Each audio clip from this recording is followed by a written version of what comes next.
everyone, welcome back to art. Today we're going to be drawing and painting snow people. This one has kind of a lot of steps, so let's get to the video.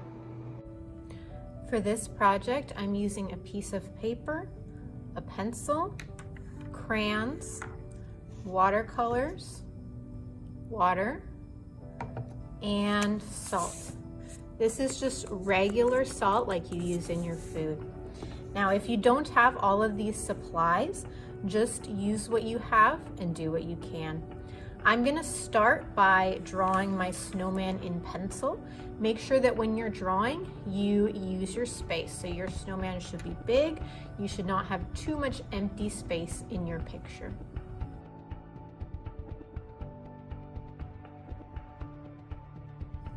All right, so I think I'm satisfied with my pencil drawing. I used 3 circles for my snowman, and then I added the details from there. As always, your drawing does not need to be an exact copy of my drawing to be good. I want you to use your creativity. Your snowman could be wearing different clothes. They could look different. All right, so my next step is going to be adding color. And I have a white paper, but I'm going to color my snowman white. And why is this?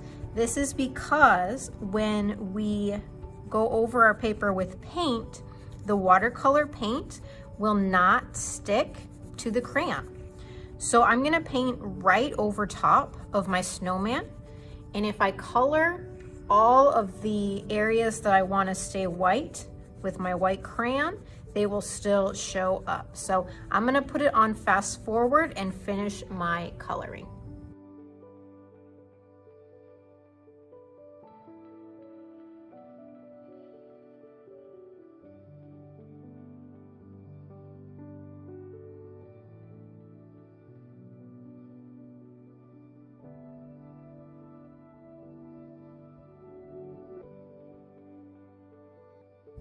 All right, your hand and your white crayon are gonna get a workout doing this project for sure.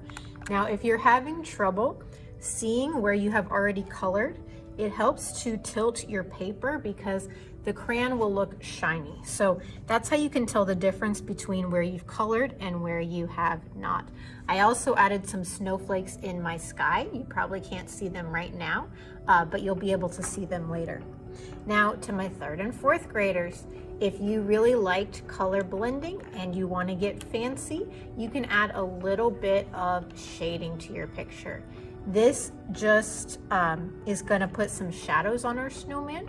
So I'm taking some blue and I'm going to blend it into my white on one side of each circle and a little bit on my snow on the ground to show the shadows. So I'll do a fast forward on that as well.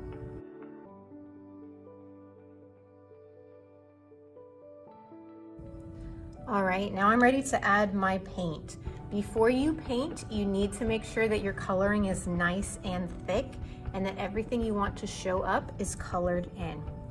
The reason that I can paint right over my crayon is because the crayon is made of wax and the water will not stick to that wax. So as always with watercolors, I need to get my brush wet by dipping it in water. And then I'm gonna go to my blue paint and start painting in my sky. I can't wait to see how it turns out.